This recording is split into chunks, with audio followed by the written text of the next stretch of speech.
y es con el compañero Rafael Araya Marri, que es presidente de la COPLAC, integrante del Comité Central de la OLP y miembro del Consejo Nacional Palestino, que le damos la bienvenida a este programa Mediodías con la RAC. Buenas tardes, Rafael, te saluda Emilio desde acá de La Matanza. Es un gusto, Emilio, buenas tardes. Bueno, muchas gracias por esta comunicación. Momentos muy difíciles está viviendo estos días, más de lo que se estaba viviendo en los últimos en Palestina, porque estaba vigente este acuerdo de alto el fuego que regía desde el 19 de enero, firmado por Hamas y el Estado de Israel, el gobierno de Israel, que ha sido roto por ¿no? Con el costo de más de 400 asesinados en Palestina. ¿Cuál es la situación ahora ahí, Rafael? Mira, la cifra es exacta la que tú das,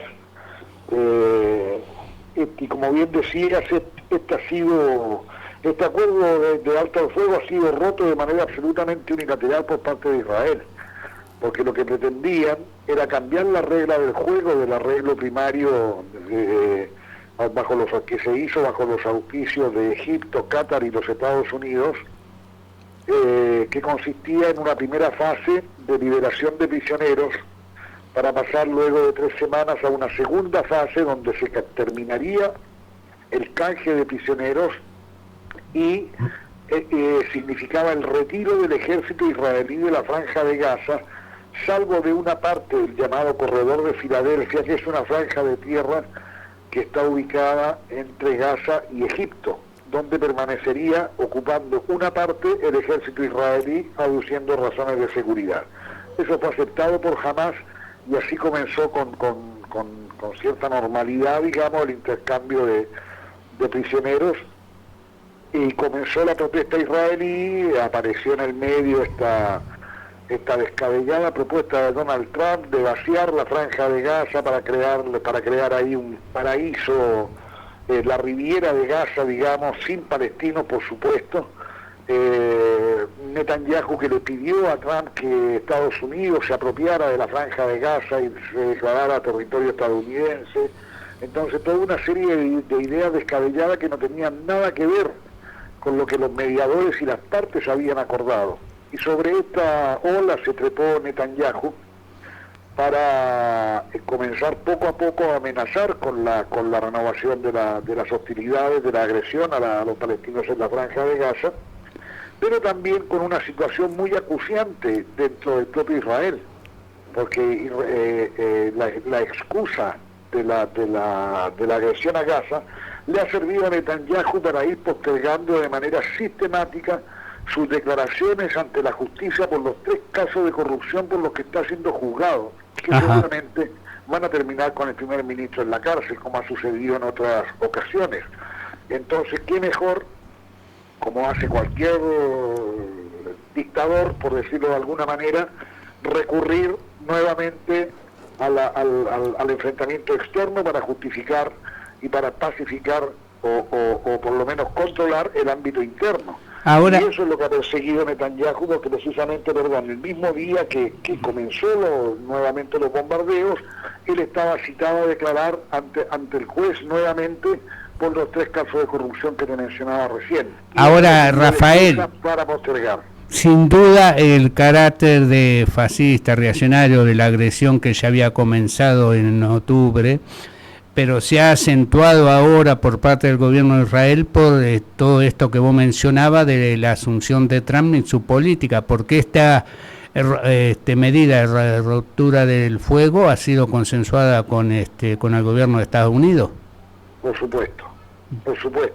Es decir, Donald Trump de alguna manera ha dado luz verde a Netanyahu porque insisten, incluso hay consultas entre el gobierno de Estados Unidos e Israel, con países como Somalia o como Somalilandia, un nuevo estado que todavía no tiene estatus de país ni está reconocido por la comunidad internacional, como lugares probables de destino para el desalojo de la población palestina de la Franja de Gaza, cosa que ha rechazado la comunidad internacional de una manera casi absoluta.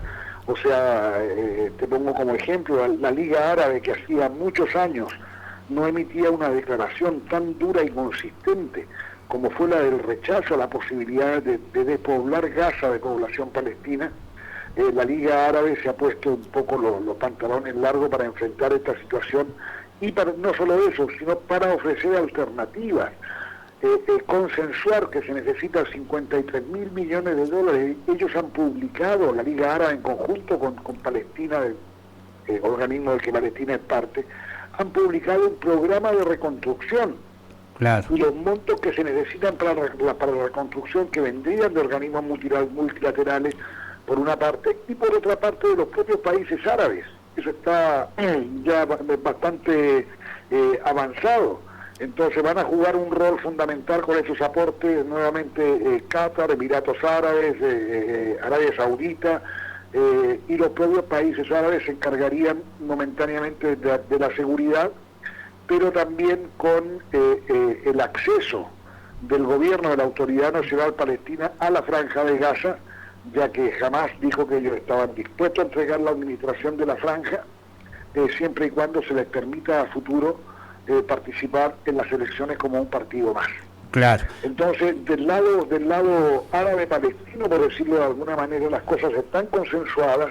Esta declaración de la Liga Árabe tuvo el pleno respaldo de la Organización Internacional Islámica, que aglutina a 57 países que se comprometieron una vez más a normalizar sus relaciones con el Estado de Israel si Israel abría una vía rápida y concreta para la creación del Estado palestino en el territorio de Cisjordania, la Franja de Gaza y Jerusalén Oriental como capital de ese futuro Estado. Ahora, Rafael, después de esto que pasó, de esta agresión y medidas de que rompió los acuerdos Israel, ¿vos crees que hay espacio para retomar las negociaciones y continuar con el programa de acuerdos dirigido hacia al retiro de la fuerza israelí de Palestina? Porque por otro lado esto está trascendiendo el territorio y la causa exclusivamente palestina, teniendo en cuenta que se puede transformar en una guerra regional después de esto que ha pasado en los últimos días del bombardeo de Estados Unidos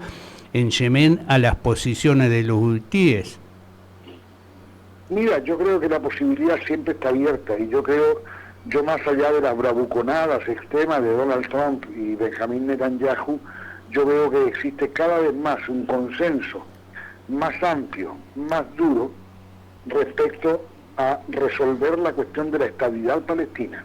Es decir, estos son de alguna manera fuegos artificiales, porque Estados Unidos, es solo Estados Unidos e Israel. Fíjate en las votaciones de la ONU. A favor de Israel votan Estados Unidos, Argentina, Kiribati, las Islas Marshall, Palau, Vanuatu, es decir, islas perdidas en el medio del Pacífico o del Índico, claro, que no tienen ningún tipo de relevancia a nivel internacional, en circunstancias que todos los demás países, salvo algunos de la Unión Europea que se abstienen, votan defendiendo los derechos nacionales del pueblo palestino. Entonces, yo veo que gobiernos como el de Irlanda, si tú has visto las declaraciones del presidente por estos días, es una decisión absolutamente dura y rígida en contra de las políticas israelíes, y además son países que están dispuestos a asumir medidas coercitivas para obligar a Israel a sentarse a una mesa de negociaciones, a pacificar la Franja de Gaza y a resolver con un plan perfectamente consensuado y diseñado para lograr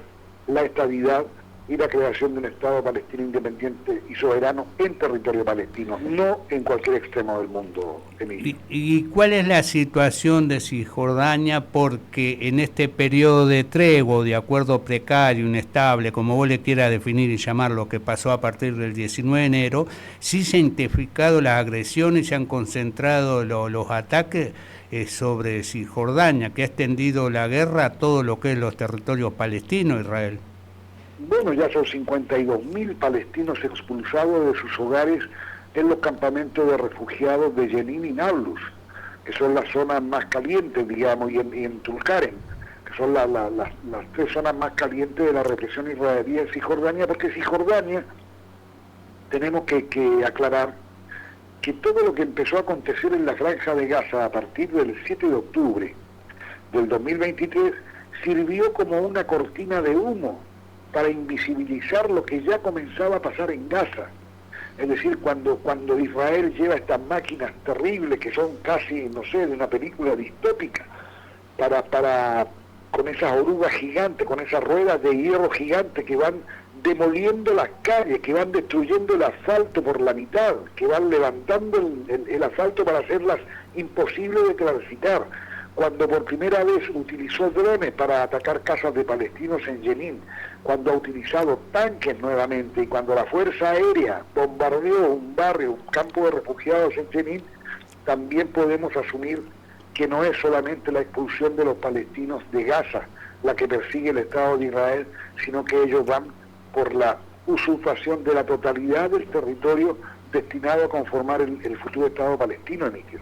Entonces, es Gaza, es Cisjordania, es Jerusalén Oriental, digamos, los objetos de la agresión permanente por parte del Estado de Israel. Claro, debe ser extremadamente grave, además de esta guerra de destrucción sobre Gaza, lo que está pasando, porque se ha llegado a usar el recurso del hambre como instrumento de guerra, con todo esto que está haciendo Israel, que ha bloqueado la ayuda humanitaria, la entrada de comida, de servicios de emergencia. Mira, incluso esta amenaza de cortar la energía eléctrica, según tenemos entendido. La cortaron ya. Bueno, que sumamente grave, son crímenes de tipo nazi eso, ¿no? Pero mira, yo justamente te iba a decir que Gaza hoy es lo que más se parece en la historia a lo que fue el gueto de Varsovia. Claro. De lo que hicieron los nazis en el gueto de Varsovia en Polonia, de acorralarlos, de cortarles los alimentos, de cortarle la electricidad. Es decir, están repitiendo el mismo modelo que ellos padecieron. Entonces, y empiezan a deslegitimar cada vez más el concepto de antisemitismo. Es decir, la ONU acaba de repudiar de manera categórica, calificando como un genocidio lo que está pasando en Gaza una vez más, y ellos acosan, digamos, toda la respuesta israelí se basa en decirle es una resolución antisemita. Es decir, han bastardeado tanto el concepto que ya lo han vaciado de contenido, Emilio. Eso es grave, ¿no? O de decirle nazi a cualquiera que se atreva a criticar el Estado de Israel. Y en la Argentina tenemos una situación muy particular, porque la Argentina, durante el gobierno del presidente Alberto Fernández, adoptó la resolución del Instituto Internacional para la Recordación del Holocausto, emitió una definición de lo que es el antisemitismo, y es una trampa enorme porque tiene párrafos que permiten judicializar la crítica al Estado de Israel, y el gobierno la adoptó como una definición oficial, aunque no es vinculante con las cuestiones judiciales. La comunidad, la DAIA, las instituciones sionistas de la Argentina están haciendo todo para demonizar a los compañeros que se solidarizan con Palestina, y tenemos al compañero Bodar, que estuvo detenido por esto, acusado de antisemita, el compañero Díaz, que falleció una vez liberado a las pocas semanas. Entonces están intentando conformar el delito de antisemitismo ligado a la crítica del Estado de Israel, y eso es extremadamente peligroso para un país que se dice democrático. Claro. Porque eso es directamente un atentado flagrante contra la libertad de expresión, Emilio. Es realmente grave, ¿no? Claro. Bueno, se ha llegado al grado de proponer borrar nombres de calle con el nombre de Palestina, que por suerte no han prosperado, es decir, desconocer un pueblo, un estado, una nación que tiene reconocimiento por alrededor de 150 países del mundo, porque hay una calle denominada en eso. Esperemos claro, que... o ponerle banderas israelíes o el nombre en hebreo también a oficiales de las diversas policías del país, como el caso de Río Negro. Al centro del uniforme de la chaqueta tiene la bandera de Israel. Claro. Entonces, acá hay comisarías que están señaladas, que tienen sus carteles afuera en español, en inglés y en hebreo. Entonces, claro. ¿qué es esto? ¿Por qué no está en ruso? ¿Por qué no está en azerbaiyano? ¿Por qué no está en holandés? ¿Por qué no está en alemán? Claro. Bueno, está ¿no? claro, viste los pueblos cómo se solidarizan, incluso en el propio Estados Unidos, tienen problemas con los estudiantes, con las universidades, que hay un crecimiento de Así es. solidaridad con la lucha y la causa palestina. Ahora, ¿se debería o es necesario que se tomen acciones más enérgica y directa de quienes repudian este genocidio por algunos países para presionar más fuertemente a Israel? Porque las resoluciones están de los organismos internacionales, pero en la práctica tienen poco efecto. Emilio, toda la base jurídica está y no tiene ningún efecto. Como tú bien dices, no tiene ningún efecto. Entonces, yo creo, pero han habido cambios que no son menores, Emilio. Tú lo mencionaste recién y es bueno detenerse en esto. Hace 5 años atrás, las encuestas en Estados Unidos daban que un 81% de la población norteamericana apoyaba incondicionalmente al Estado de Israel. Hoy es 50 y 50, a raíz de Gaza. Y es el elemento de mayor preocupación de la dirigencia israelí y de la dirigencia sionista en Estados Unidos, agrupada en AIPAC, el grupo de lobby sionista en Estados Unidos, el lobby judío de Estados Unidos, porque han perdido una cantidad de adherentes formidables. Mira, a mí una de las cosas que más me emocionó como gesto de solidaridad en todo lo que fue la agresión israelí a la franja de Gaza fue ver por la televisión la estación central del metro de Nueva York llena, repleta de cientos o de miles de jóvenes judíos con remeras negras y letras blancas que decían "no en mi nombre".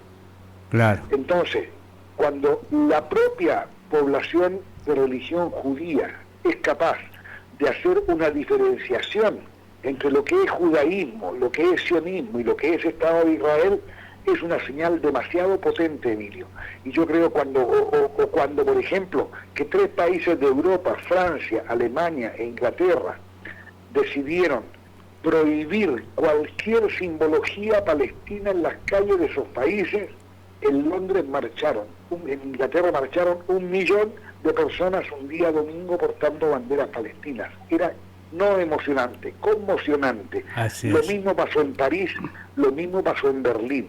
Es decir, el pueblo está dispuesto a transgredir incluso a riesgo de ser juzgado, de ser reprimido, de ser sancionado, ¿no?, para expresar su solidaridad y para exponer la justicia ante el mundo y marcar una vez más que muchas veces los pueblos van mucho más allá de lo que van sus propios gobiernos, y son ellos los que terminarán finalmente marcando el camino, querido Emilio. Bueno, muy bien, Rafael. Gracias, Rafael Araya Masri, presidente de la COPLAC, integrante del Comité Central de la Organización por la Liberación de Palestina y del Consejo Nacional Palestino.